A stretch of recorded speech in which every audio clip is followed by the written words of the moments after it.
How's everybody doing? Welcome back to another episode of the Banker Next Door. I'm your host, Dr. Joe Berquist. Today, we want to look at what's going on with regulation in banking. We've got the quarterly ICBA Advocacy and Action Report for the second quarter of 2025. I am going to bring that up right here. This is the PDF document. I have a link to this PDF in the description down below if you would like to go check it out.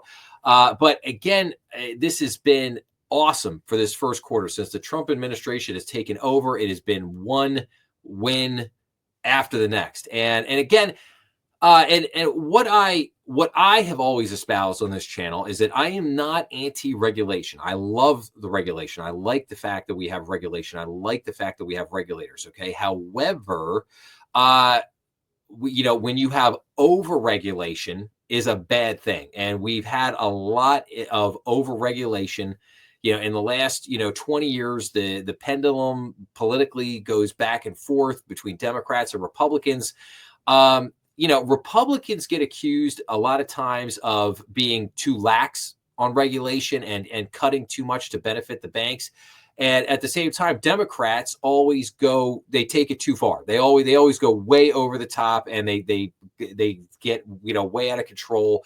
And this is a pattern that we've seen, and unfortunately, that pendulum is really beginning to move to extremes in certain respects. But the one thing I would say is that what's interesting is the Republicans seem to get done a lot of things that we're like a crypto regulation. Like, why couldn't the Biden administration get crypto regulation done, or why couldn't they at least propose something?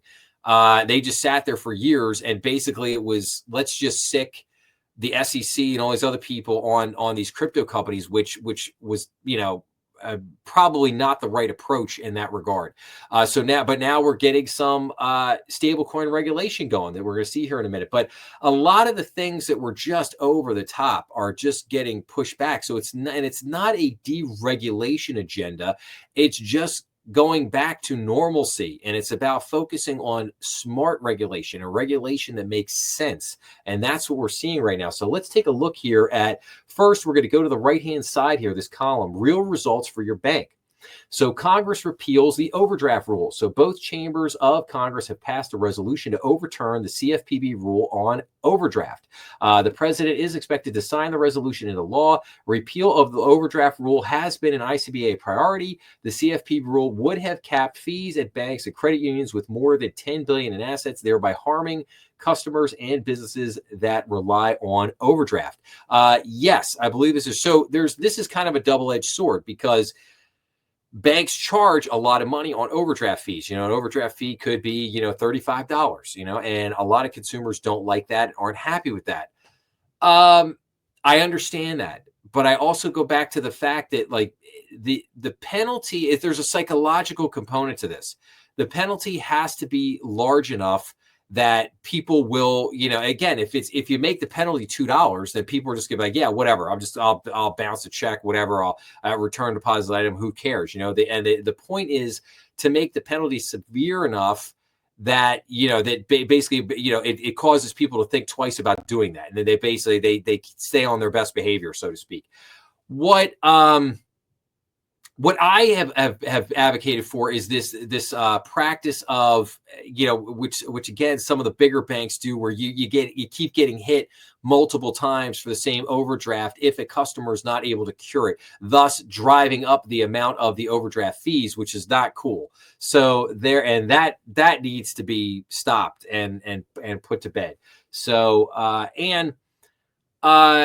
and again, and I hope there's more study on this topic over time, and people look at this a little more. But anyway, I digress. Let's keep moving on here. So agencies reverse course on harmful rules. So in March, the federal banking agencies announced that they would rescind their joint CRA rule, which became final in 2023, and reinstate the prior framework. Again, fantastic, major win, great thing. The new framework was ridiculous. It did not work for anybody, and thank gosh. Let's see here. And in addition, the FDIC rescinded 3 proposals opposed by the ICBA, a brokered deposit rule that would have effectively classified more deposits as brokered and fewer deposits as core, a corporate governance rule that would have made it harder to recruit directors, and a prescriptive incentive-based compensation rule. Yes, again, all great wins, all great things. And it gets back to what I talked about, the over-the-top, nonsensical regulation, too much politics in some of these regulatory rules. Not enough, again, this is business. You're running a business. This is not the culture wars, so to speak. But that's what you see in a lot of this stuff, unfortunately. Michelle Bowman nominated for Fed Vice Chair for Supervision. So Bowman currently fills the Fed's community banking seat, which was created by Congress at the urging of ICBA. She serves as a fifth-generation community banker and as Kansas State Bank Commissioner before filling the community banking slot at the Fed. Which is fantastic. Very happy that Mickey Bowman is in that spot now. And I'm sure she's going to do a great job and really do good things there. So those are some of the wins there. We've got, and there are many more wins yet to come. Like, for example, one of the things on here is challenges to the 1071 rule and the statute. So ICBA continues to oppose the CFPB's 1071 rule, which requires lenders to collect and report personal data on small business credit applicants. Yes, and I think that there is a very good chance that this is going to get repealed and turned over, but we just have to keep an eye on this. So, and then looking at stablecoin regulations. So as of the beginning of the second quarter, the Senate Banking Committee passed the Genius Act, which is Senate Bill 394, and the House Financial Services Committee passed the Stable Act, HR 2392. I'm sorry. Did I say the stable? So it's the Stable Act in the House, and the Senate had the Genius Act, if I said that wrong. So both bills include ICBA advocated provisions to preserve existing policy on Federal Reserve master accounts, disallow payment yield or interest on stablecoins, and provide a pathway for bank issuance. So ICBA continues to urge lawmakers to address key issues in stablecoin legislation to protect economic stability and the role of community banks, including limits on issuer activities and affiliates, stronger master account prohibition language, and barring issuance by big tech and other commercial firms. We also have major tax legislation. So the expiration of provisions of the 2017 Tax Cut and Jobs Act at the end of 2025 will trigger broader tax legislation. ICBA is positioning itself to obtain additional tax relief for community banks and to protect them and their customers from any tax increases. So we'll, again, just keep an eye on that and see what happens. So what are some of the other things going on? The ACRES, so tax incentives for community bank agricultural and home loans, that is continuing to go out there. I believe something will get resolved in that in the future. Again, support for agriculture. ICBA has recommended 6 key principles for a new farm bill and several legislative priorities, so we'll continue to keep an eye on that. ICBA calls for taxation of larger credit unions. This is a big one. At Live 2025 in March, ICBA adopted a policy resolution calling for the repeal of the outdated tax exemption for credit unions with assets of $1 billion or more. Large credit unions have increasingly abused and exploited their tax exemption and have become nearly indistinguishable from tax-paying banks. Also, you have credit union acquisition of community banks reaching a record high in 2024. So I absolutely agree with that one 110%. It's time to end. Credit unions are not these small little sleepy things anymore. Some of these credit unions are, $5, $6, $7, $8, $10 billion in asset size. They look like a duck. They walk like a duck. They quack like a duck. They act like a duck. So if it's a duck, it must be a duck. And so in this case, credit unions are not operating like credit unions anymore. They're operating like banks and should be taxed as such. So, okay. Updating regulatory thresholds. ICBA is working with Congress to update asset thresholds for the application of regulatory mandates across the board. Tier regulation with appropriate thresholds, recognizing the significant difference between community banks and large complex institutions in terms of the risks they pose to consumers and to the financial system.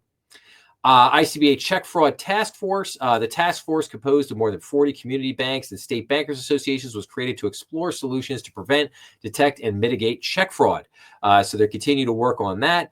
Restricting the sale of trigger leads. So ICBA is supporting bipartisan legislation in the House and Senate, H.R. 2808 and Senate Bill 1467 in the last Congress, which would restrict credit reporting agencies from the sale of consumers' contact information when they apply for a residential mortgage. Yes, I have talked about this a lot of times. These trigger leads need to go, and we need to stop this. So, and then we have the Section 1033 rule. So ICBA remains concerned with the CFPB's final rule under Section 1033. This is open banking, which I have talked a lot about, of the Dodd-Frank Act, despite its exemption for community banks with assets of less than $850 million, as advocated by the ICBA. So yes, we do need to keep our eye on this. However, with the CFPB looking like it's on life support, and with basically the majority of there's been a lot of, legal wranglings going back and forth, but I think sooner or later, the CFPB has 1,700 employees. I think sooner or later, 1,500 of them are going to get let go. It's going to leave the CFPB with just a small, percentage. And I do think sooner or later that the CFPB will get terminated. I think it will. I would think at some point it will be no more. So, do we have to worry about this 1033 rule? I don't think there's a whole lot to worry about at the moment. But, again, we still have to keep our eye out to see what happens. I am just absolutely opposed to open banking in every way, shape, or form. Don't like it, don't want it, and hope it's gone. And then finally, we have here Federal Housing Finance Agency, the GSEs, and the Federal Home Loan Banks.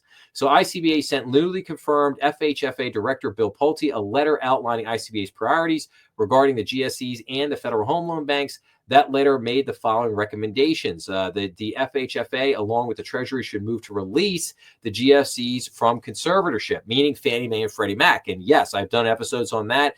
Hopefully that will happen this time around. The Trump administration in his first term almost got it done, but didn't quite get there. Hopefully this time they do. The FHFA should pause and reevaluate the credit score implementation project. Yes, I agree with that one. FHFA should pause and reconsider the over 50 recommendations from the Federal Home Loan Bank system at 100. I covered that whole report in another episode. And not to move forward with proposals that would focus the system away from its vital liquidity mission to community banks. So I believe that with Bill Pulte at the helm, all of those things will come to pass. I think the Federal Housing Finance Agency will stop messing with the Federal Home Loan Bank and allow the Federal Home Loan Bank to just do what it does. Hopefully, we will get Fannie Mae and Freddie Mac back to being private, publicly traded organizations again, and not as part of the federal government.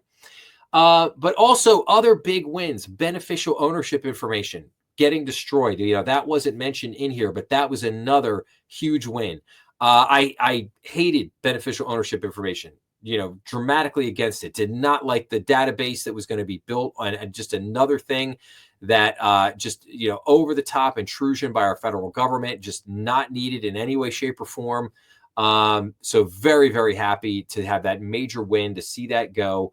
Obviously, there's still a lot here that we need to keep our eye on and need to keep working on. There's a lot of things still in motion, but the first 100 days of the Trump administration, all of the wins that we've gotten, all of the things that have gotten pushed back, whether it would be, the downgrading, if you will, at the moment of the CFPB, getting rid of beneficial ownership information, a lot of these rules that have been put on the sidelines that are going to get shut down, a lot of things here that are going to get overturned eventually, a lot of the new regulation about stable coins and other things coming down the pike. It's just fantastic. And I think we need to take a moment and celebrate the wins that we've gotten. Rah, rah, that's awesome. And again, this is not about getting rid of regulation. This is about having smart, prudent regulation that enables the banking industry to do things in a safe and secure manner, to make sure that the customer is well taken care of, that we're doing right by the customer, and not just doing crazy things over the top to comport with some political agenda. I'll put it that way.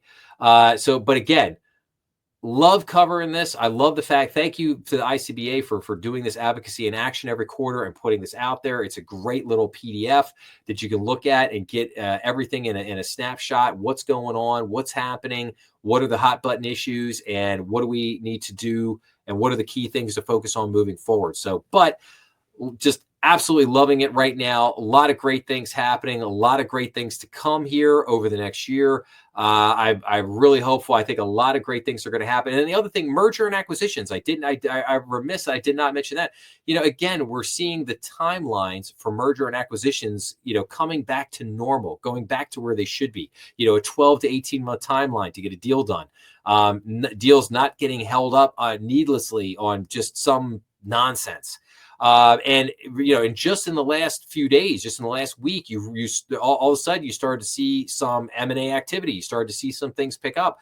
So I am hopeful that, again, I think this year will be a little bumpy, but I'm hopeful that by the end of the year, you'll probably see some of the M&A activity pick up because, I think things will continue to get better. It will take a little time, but we'll get there. So, but anyway, with that being said, I hope people found this episode really interesting and really useful and gave you some good information about what's going on from a regulatory front in the banking business. So with that being said, I will wrap up by saying if you like this episode, please make sure to like, share, and subscribe, as that helps the channel. Remember, we are on YouTube, Rumble, and all major podcast platforms. Please be sure to leave your comments down below, as I love getting back to everybody. As always, make sure to check out some of the other content on the channel. I hope everyone has an awesome day out there, and I will see everyone again real soon. Thanks a lot.